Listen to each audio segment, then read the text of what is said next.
তো hi hello সবাইকে, welcome to তানিজ world. তানিজ ওয়ার্ল্ডে সবাইকে আবারও একবার স্বাগত জানাচ্ছি। তো আমরা নিয়ে চলে এসেছি আমাদের নেক্সট মিনি ব্লগ। আসলে আমাদের মনটা বিকেল হলে একটু ঘুরু ঘুরু করতে বেশি ইচ্ছে করে, বাড়িতে একদম মন টিকে না। তো আমরা আজকে বেরিয়ে পড়েছিলাম রায়গঞ্জের উদ্দেশ্যে, আর কিছু কাজও ছিল পেন্ডিং, তো সেই কাজগুলো করতে। তো চলো দেখে নিই কোথায় যাচ্ছি আমরা প্রথমে। তা দেখতে পাচ্ছ রায়গঞ্জে এই জায়গাটাতে খুব জাম থাকে, তো জাম পেরিয়ে আমরা পৌঁছে গেছিলাম এই পার্কটিতে, যেটা কিনা দেবীনগর কালীবাড়ি পার্ক বলে। তো এই পার্কটি খুবই সুন্দর একটি পার্ক, বিনা চার্জে এই পার্কে প্রবেশ করা যায়। আর ভিতরে এত সুন্দর একটি মনোরম পরিবেশ থাকে, কি বলবো, প্রচুর বাচ্চারা কিন্তু এখানে ঘুরতে আসে। তো আমরা রায়গঞ্জে আসলে সবার প্রথমে এই জায়গাটাতে অবশ্যই আসি, যাতে ছেলে একটু আনন্দ করে নিতে পারে। তো দেখতে পাচ্ছ যে এখানে কত কি রয়েছে, চারিদিকে সবুজ গাছপালা, সুন্দর একটি শাওয়ার ফোয়ারা, খুবই সুন্দর এই মনোরম পরিবেশটি। আমরা বলবো তোমরাও একবার কিন্তু নিজেদের ছোট ছোট বাচ্চা নিয়ে এখানে ঘুরে যেতে পারো। এই পার্কটি কিন্তু মোটামুটি 5:30-6টার মধ্যে খুলে যায়, আর রাত্রি 8টা অবধি খোলা থাকে। তো তোমরা দেখতে পাচ্ছ ছেলে এখানে কত আনন্দ করছে। আর বলবো দেবীনগর কালীবাড়িটি পেরোয় সোজা যদি চলে আসো, ডান হাতে এই পার্কটি কিন্তু দেখা যায় রাস্তার উপরে। অনেক দামি দামি পার্ক রয়েছে, যেগুলো আমরা বেশ ভালো চার্জেবল টিকিট কেটে ভিতরে ঢুকি, বাট সেখানে সুন্দর মেনটেন থাকে না। বাট এই পার্কটি বিনা শুল্কে কিন্তু এত সুন্দর মেনটেন করে রাখে, এবং গাছপালাগুলোকে এত সুন্দর করে মেনটেন করে, কি বলবো। জাস্ট এই দৃশ্যটা দেখলে তোমরা মোবাইলে কতটা বুঝতে পারছো জানি না, তোমরা একবার এসে উপভোগ করলে অবশ্যই বুঝতে পারবে এর অনুভূতিটা। তো আমাদের মোটামুটি পার্কে ঘোরা আর বাচ্চার সবগুলো রাইড করা কমপ্লিট হয়ে এসেছিল। তো সেই জন্য আমরা সেখান থেকে এবার বেরিয়ে পড়ি।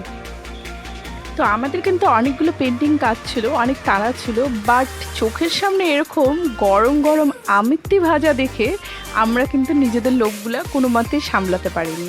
তো আমরা এখানে দাঁড়িয়ে পড়েছিলাম গরম গরম একদম আমিত্তি খাওয়ার জন্য। তো দেখো আমাদের আমিত্তি রেডি হয়ে গেছে। তো এই আমিত্তি কিন্তু এখানকার খুব ফেমাস, সবাই এখানে আমিত্তি খেতে আসে, আর খুবই টেস্টি আমিত্তি এখানে বিক্রি হয়। তো আমি গরম গরম আমিত্তি মুখে দিয়ে জাস্ট আর কি বলবো, একটাতে কিন্তু মন ভরেনি, পরে আমরা আরও দুটো নিয়েছিলাম। তোমরা কিন্তু আমাদের ব্লগ ফলো করলে অবশ্যই জানতে পারবে আমরা কিন্তু সারাদিনের যত কষ্ট হোক, যত ক্লান্তি হোক, যত ব্যস্ততা হোক, দুজনকে কিন্তু 1 ঘন্টা অবশ্যই সময় দিয়ে থাকি। সব ক্লান্তির মাঝখানে, সব কষ্টের মাঝখানে বিকেলবেলাটা কিন্তু বেশিরভাগ সময় হয় আমাদের দুজনের। আমরা এই বিকেলবেলাতে দুজনের হাত ধরে বেরিয়ে পড়ি মনের সুখ দুঃখের গল্প ভাগ করে নিতে। তো আমরা কিন্তু এর মাঝখানে নিজেদের পেন্ডিং কাজগুলো কিন্তু করে নিচ্ছিলাম, আর সেই সঙ্গে ভাগ করে নিচ্ছিলাম তোমাদের সাথে কিছু মনের সুখ দুঃখের গল্প। আসলে না, সম্পর্ককে একটু সুন্দর করতে তুলতে সময় দেওয়াটা বড় দরকার। তো সেই জন্যই আমরা সব সময় নিজেদের হাজার ক্লান্তির মাঝখানে নিজেদের দুজনকে অবশ্যই একটু সময় দিয়ে থাকি, এবং দুজনে একসাথে সময় কাটাই।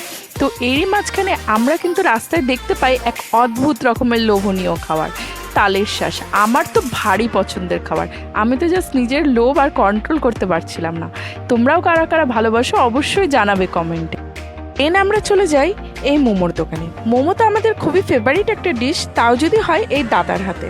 তো আমরা সেখানে বসে খেয়ে ফেলি গরম গরম মোমো।